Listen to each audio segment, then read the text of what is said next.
Friends, it's Everything Mayor. Welcome back to the show. Today, we have an anniversary to celebrate, and that anniversary is the release of Heavier Things, the second major label studio album from John Mayer. Before we jump into talking about all things Heavier Things, I want to thank my members on this channel who are consistently supporting the show. If you would like to join the channel and support and get these episodes first, as well as some additional bonus content, please check out the join button below on YouTube. With that being said, it is the anniversary of the release of Heavier Things, John Mayer's second album.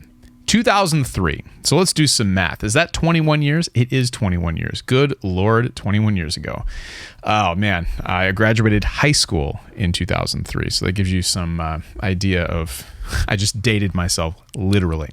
But I distinctly remember this record. I distinctly remember it coming out. I was incredibly obsessed with Room for Squares.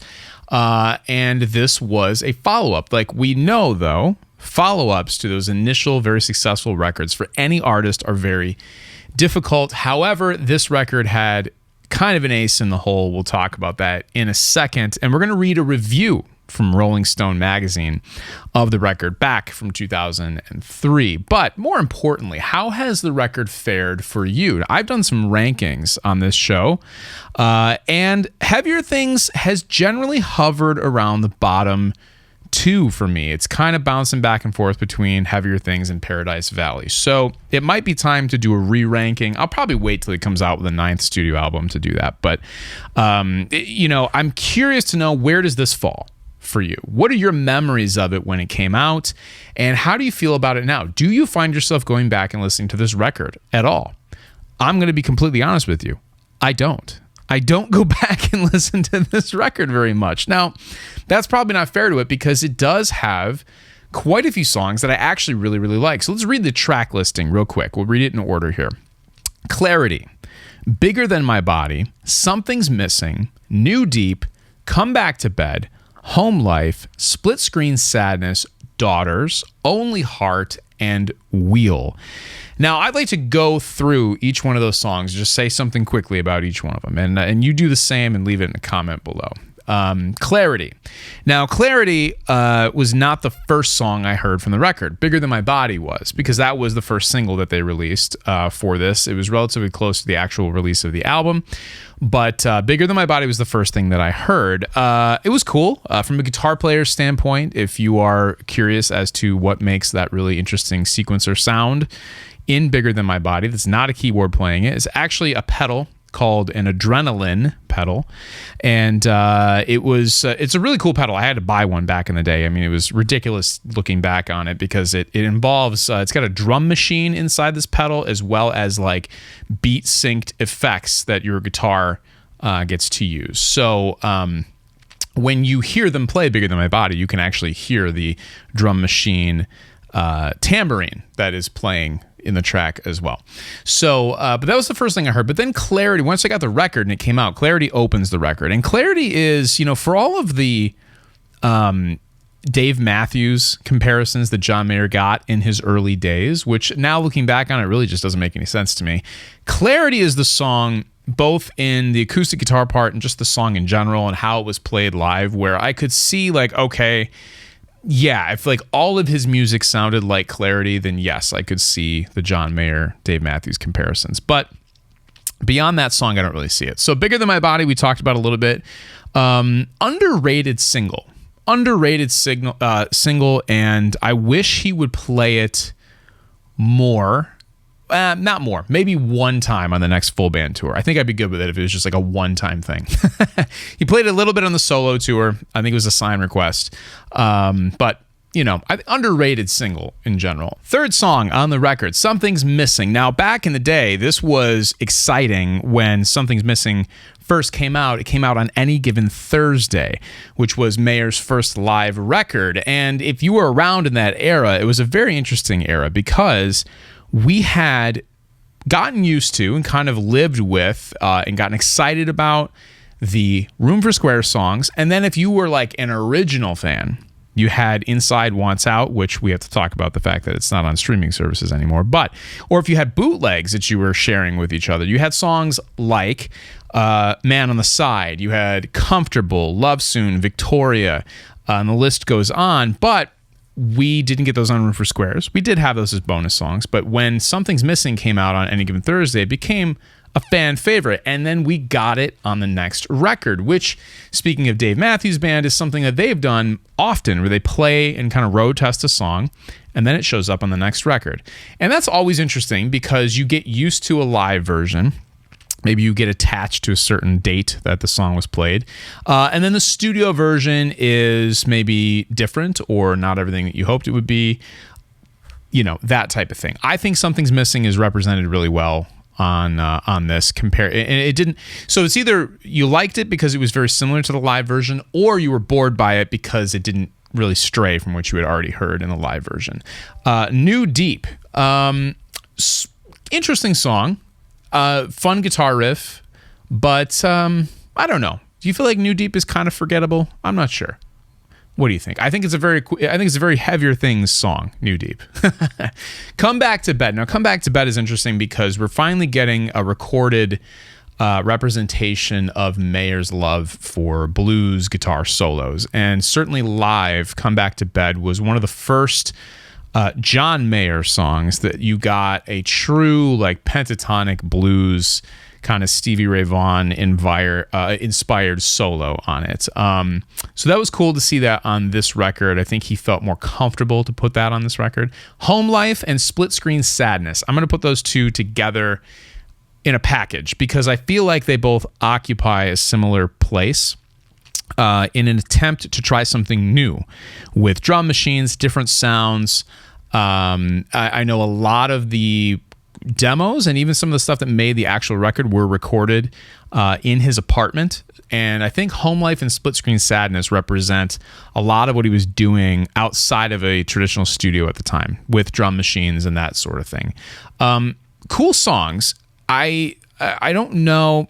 You know, he abandoned that sound pretty quickly. It didn't really stick. I think he was still figuring out, you know, where to go with certain things at this point. He wanted to not redo Room for Squares, but obviously you don't want to stray too far and alienate people. So I think Split Screen Sadness and Home Life were that attempt. I know they resurfaced on the solo acoustic tour here and there, which was cool. That's the place to bring them back, I think. Okay, track number 8. Daughters. Daughters is the ace in the hole for this record because Daughters is arguably one of his biggest songs, if not his biggest song. I Know Your Body is a Wonderland is often referenced by people who are not like super familiar with the in-depth nature of his catalog. But Daughters is certainly a song that your casual John Mayer observer is going to know. And maybe it's one of two songs that they know. So if you think about that, if you think about just not here, you're listening to everything Mayer. You're a super fan at this point. So your view is skewed. If you are just a average person, take your parents, take your aunt, your uncle, your kids, somebody who's not so solidly in the John Mayer sphere here, their point of reference is probably going to be Your Body is a Wonderland and or Daughters. And think about those two songs in comparison with his catalog as a whole.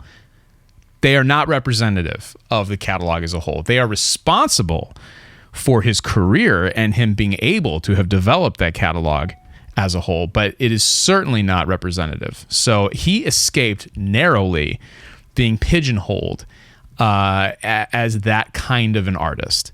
And I think the thing that saved him from that certainly is the third record, Continuum. However, also, I think it's his will as an artist to not let what he knew he had to offer die just based on the success of those two songs. Okay, last two songs on Heavier Things are two of my favorite John Mayer songs in general, Only Heart and Wheel. I love those songs. I think Wheel has one of the best recorded guitar solos that John Mayer has on a studio record. And Only Heart is just an awesome song. Go find a live recording of that. I wish he had brought that back on the Sob Rock tour. I would love to have heard the Sob Rock band play Only Heart. Maybe, just maybe. John, if you're listening, next time you're out with the band, try Only Heart. Just try it in rehearsal. Just see what you think, because I would love to hear it. So those are the tracks and my quick thoughts on each track. He did win a Grammy for Daughters for Song of the Year. And let's see, he dedicated the award to his grandma. That was very nice. I'm reading the Wikipedia page. How nice. Also won Best Pop Vocal Performance. That's cool. He beat out Elvis Costello, Josh Groban, Prince, and Seal. Now, with the exception of Elvis Costello, I mean, we do a whole episode on John Mayer's vocal abilities. I think he's a great singer. But Josh Groban, Prince, and Seal, those three are they're very good vocalists. So the Grammys, we know, are not always necessarily about actually finding out who's the best at something. But nonetheless, 2 Grammys for Mayer on Heavier Things there. So let's get to the review. Now, I have not pre-read this review, so you're going to experience this just like I am. But take a look if you're watching on YouTube here. 4 stars. So, interesting. Positive. I didn't expect, actually, September 9th, 2003, James Hunter is the writer from Rolling Stone. I did not expect 4 stars. Let's see what he has to say, though. Explain yourself, James. In 2001, John Mayer released Room for Squares, which has since sold more than 3 million copies. Then, based in Atlanta, Mayer had recently left Boston's Berklee College of Music. His songs didn't have the fussiness that many of us associate with trained musicians, but there was something correct about them. The fast, epiphanic No Such Thing, the Afternoon Valentine, Your Body is a Wonderland, and the Steering Wheel Sing-Along, Why Georgia, all had a very precise mood and their own notion of cool. Neither punk nor prom king, Mayer was a tall kid from Connecticut driving on the freeways, chasing slippery techno, women inhabiting a world of parents and slipcovers and holidays in gracious southeastern metropolises. He was smart, inquisitive, articulate, a touch off in places. In post 9/11 America, he could have come straight out of a 1950s J.D. Salinger novel. Mayer's music was an unexotic oasis. You could hum along to its agile melodies, getting headaches from nothing more devastating than his everyday corduroy conundrums. That's kind of a oversimplification of the lyrics on Room for Squares, I think. With his follow-up, Heavier Things, Mayer offers an equally available yet more sophisticated album recorded in New York, where he now lives, and in Los Angeles with producer-engineer Jack Joseph Puig.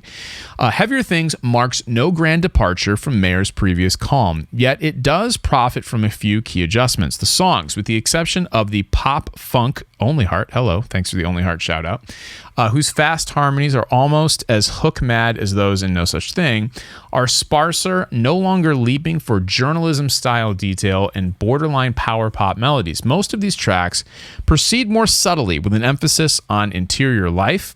In Split-Screen Sadness, a guy sits by his phone, arguing in his head with his girlfriend, wondering just what in the hell will become of their relationship as keyboard strings saw jarringly away in the background. The music bears down, and Mayer delivers the poignant, descending 5-note phrase, "I can't find a flight."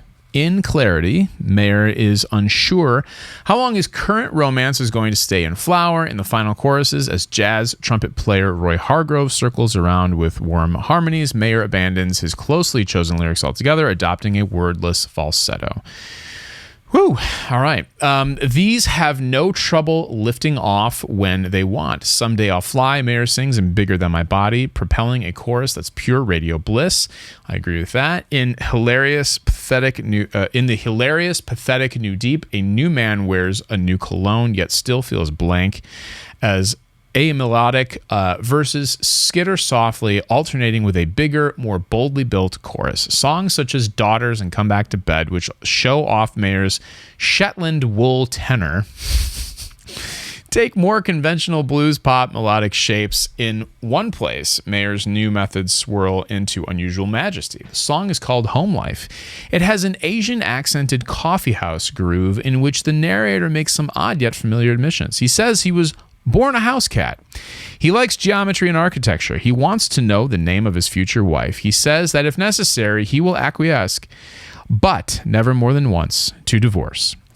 He longs to sit in traffic. The song appears to be about wanting a house and a wife and kids, but that's not it. It's actually about Mayer's aversion to phoniness. It's about how, in his deceptively untroubled universe, corduroy can be just as dramatic as black leather. Alrighty then. Well, first of all, I'd like to do a review of the review and just say, these people who write these reviews, particularly around this era in Rolling Stone, like, they certainly do love to hear the sound of their own pen on paper. I guess I'll put it that way, because I it's hard. I mean, it's like, what do you really think about that record, dude? Like, I mean, like, I hear what you wrote, but I think you're going for like some flowery prose as opposed to like, hey, here's what I really thought about the record. But whatever. I guess I'm just more straightforward when I'm looking for an album review. But I don't think that he's off on a lot of things there. Certainly a lyrical departure from Room for Squares. When you look at the lyrics as a whole on Heavier Things, they are not the same as the lyrics on Room for Squares. And I think, I mean, at the time, that was kind of off-putting. I mean, one of the things I loved about Room for Squares is the lyrics. Being in high school at the time, so many of them, resonated with a lot of us who were listening to them in high school and in college. But it was definitely different. But I don't think it was worse. I think it was just attempting something different. And that's just it. I mean, there are a lot of attempts of something different. I actually don't think that this is as cohesive of a record as we look back on it, as it could have been. I think there were some experiments. There's, holdover from live performances with Some Things Missing. There's the bang out single Daughters, which doesn't really have an equivalent on the record. So I'm actually very surprised that Rolling Stone gave this 4 stars. Didn't expect that. I expected it to be less favorable. So what would you give it? How many stars do you give Heavier Things? Personally, I'll give it 2. Just being honest. Still 2. I can probably get more excited about Paradise Valley. It's later in his career. I mean, second records are hard. It's a hard thing to do. They always say, like, oh, you have your whole life to make your first record and only a couple years to make your second. And it's kind of true. Particularly if you're trying to maintain the momentum that he had off of Room for Squares. Now, we all know what came after Heavier Things, though. Heavier Things led into Continuum, and we should do a whole episode on Continuum. I re-released my top 3 John Mayer record choices in a YouTube short this past week, and it generated lots of comments. And as you might expect, because it's missing Continuum, people had some things to say about that. But I had some of you actually agree with me on not having Continuum on the list. So maybe revisit that short and let me know what you think of it. So that being said, you know what time it is. When you hear the applause, it's the After Dinner Mint. I have an idea for a theme song, or a bumper, as they call it, for the After Dinner Mint. If you don't know what the After Dinner Mint, I guess, I assume that those of you who have listened this far know what it is, because it really is the part of the show where I cater to you, the people who stick around and are committed to everything Mayer, the show, which I sincerely appreciate and don't take lightly. But in the After Dinner Mint, this is sort of the equivalent of the fun things that John Mayer tends to attach to the ends of his songs. So aptly named, I will say. It's going to be a short one today. It's going to be a short After Dinner Mint. Not much. I mean, I covered a lot of the administrative things that we had to talk about last week, but I guess I will ask you. I'll ask you, what do you like topics like this where we cover maybe an album in depth or a song in depth? Is that something that interests you? In the meantime, as we wait for Mayer to release a new record, I think the answer will probably be yes, but I want to check in. I want to make sure I know what you listeners and viewers want. So stay tuned for the giveaway. It's coming, I promise. Make sure you check out the membership section. I've got some new people in there, which is great. Thank you so much. And I'm going to post to you members a time when we can do a live stream. Now, there's not a ton of you. There's a small but dedicated group. So I know that it's going to be difficult to do a live stream where I have all of the members, or a majority of them even, available to watch and comment along and talk. So I'm going to do it, though. I'm going to post some options for that. And of course, if you're a member and you don't catch the live, you will be able to see it in the members section on demand. But I think the goal for that would be, if we had more members, this is not like a cheap plug to become a member, but I think it would work best if it was like a hangout with a lot of you. So that's my hope. I think it'll happen in the future. We're getting there.